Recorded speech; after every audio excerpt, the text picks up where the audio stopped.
Senior सियासी तज्जिया car Ammar Masood ने कहा है कि नवाज शरीफ अमन की फाख्ता पहले भी कंधे पर बिठाकर फिरते रहे हैं, लेकिन जुल्म का शाहीन हमेशा इस फाख्ता को शिकार करता रहा। अब नवाज शरीफ को इस बात पर गौर नहीं करना कि वो चौथी दफा वजीर आजम बनेंगे या नहीं, बल्कि ये सोचना है कि 2028 में मीनार पाकिस्तान का इकबाल पार कौन भरेगा और उस वक्त कबूतर किसके हाथ पर बैठेगा। अपने एक कॉलम में अम्मार मसूद लिखते हैं कि नवाज शरीफ वतन वापस आए, कामयाब जलसा किया, मरियम नवाज सुरखुर हुई और शहबाज शरीफ तकून का हिस्सा बने। मंजर ऐसा था कि बाज पर रिक्कत तारी हुई और बाज ने मगरमच्छ के आंसू बहाए।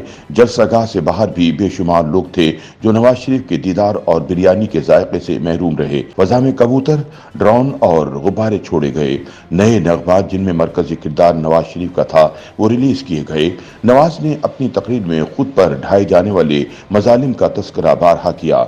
निहायत सादगी से अवाम से बार बार पूछा कि वो कौन है जो नवाज शरीफ को अपने अवाम से जुदा कर देता है, जैसे वो खुद और अवाम जानते ही नहीं। उनके कारहाय नुमाया का सेहरा किसके सर सजता है। जानते सब हैं, मानते सब हैं, बस जरा प्रेस कॉन्फ्रेंसेज में आबदीदा लोग देखकर दिल डरे हुए हैं, वरना कौन कौम के मर्दाने मुजाहिद से वाकिफ नहीं। अम्मार मसूद का कहना है कि नवाज शरीफ ने खिताब में हद दर्जा एहतियात बरती, न किसी पर इल्जाम लगाया, न दशनाम की नौबत आई, न जनरल बाजवा का जिक्र छेड़ा, न फैज हमीद को याद किया, न वोट की इज्जत का मुतालबा किया, न आइन वगैरह का कोई खास जिक्र किया। हत्ता के पार्लिमान की बालादस्ती और जमहूरियत के खसाइस गिनवाने से भी एहतियातन इज्तनाब किया। इमरान खान के सहूलतकारों का क्या नाम लेना था, इमरान खान का नाम भी नहीं लिया।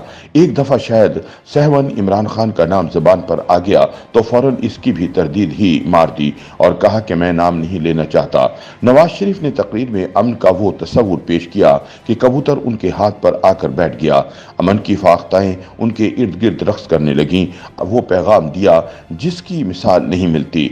इस तकरीर के बाद नवाज शरीफ को अमन के नोबल इनाम के लिए तो नामजद किया जा सकता है, लेकिन पाकिस्तानी सियासत का ये दस्तूर है ना रिवायत, ये रस्म नहीं है इस समाज की। एक साबिक वजीर आजम हुआ करते थे, नाम था उनका इमरान खान।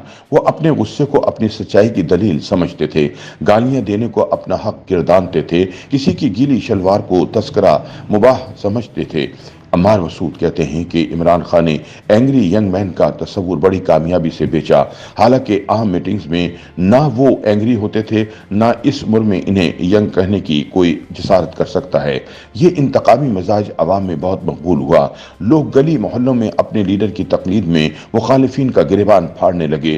टॉक शोज में जूते, गालियां, थप्पड़ और मुक्के चलने शुरू हो गए। इज्जतदार आदमी ज्यादा रेटिंग वाले टॉक शो से ऐसे दूर रहने लगे जैसे शिल्फा किसी बदनाम मोहल्ले के करीब फटकने से भी गुरेज करते हैं। लेकिन इस बात को तस्लीम करना चाहिए कि इन हथकंडों ने इमरान खान को बहुत मकबूल किया।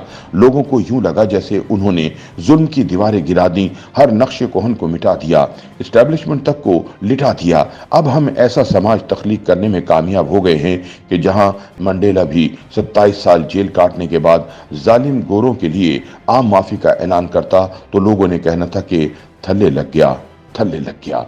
अम्मार मसूद नवाज शरीफ से मुखातिब होकर कहते हैं, अब पाकिस्तान में आम माफी बुजदिली समझी जाती है, यहाँ तहम्मुल बेवकूफ़ी समझा जाता है, यहाँ बिस्मिल्लाह पढ़कर बड़क मारना पड़ती है, यहाँ मुखालिफ की कंड जमीन पर लगाना पड़ती है। आप शहबाज शरीफ की मसलहत के पेश नज़र ना इमरान खान के सहूलतकारों का नाम ले सकते हैं, न जनरल बाजवा का जिक्र हो सकता है, न आइन की हुर्मत का नारा लगाया जा सकता है और न वोट की इज्जत का अलम बुलंद किया जा सकता है। लेकिन साकिब निसार का तो एहतिसाब हो सकता है। इमरान खान के बारे में तो बात हो सकती है। आइन से गद्दारी करने वालों का अगर एहतिसाब नहीं हो सकता तो कम अज कम उनका नाम तो लिया जा सकता है। इससे बेहतर मौका तारीख आपको नहीं देगी।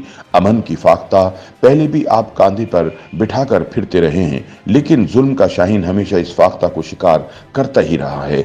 आपको इस बात पर गौर नहीं करना कि आप चौथी दफा वजीर आजम बनेंगे या नहीं। आपको ये सोचना है कि 2028 में मीनार पाकिस्तान कौन भरेगा, उस वक्त कबूतर किसके हाथ पर बैठेगा, मीडिया किसकी आमद की ब्रेकिंग न्यूज चलाएगा। YouTube पर गूगली न्यूज देखने के लिए youtube.com की सर्च बार में गूगली न्यूज टीवी टाइप करें। गूगली न्यूज के पेज पर सुर्ख रंग के सब्सक्रिप्शन वाले बटन पर क्लिक करना ना भूलिए। YouTube पेज पर अपलोड होने वाली वीडियोस से बाखबर रहने के लिए बेल आइकन पर क्लिक कीजिए। आपको हर नई वीडियो के बारे में नोटिफिकेशन मौसूल हो जाएगा।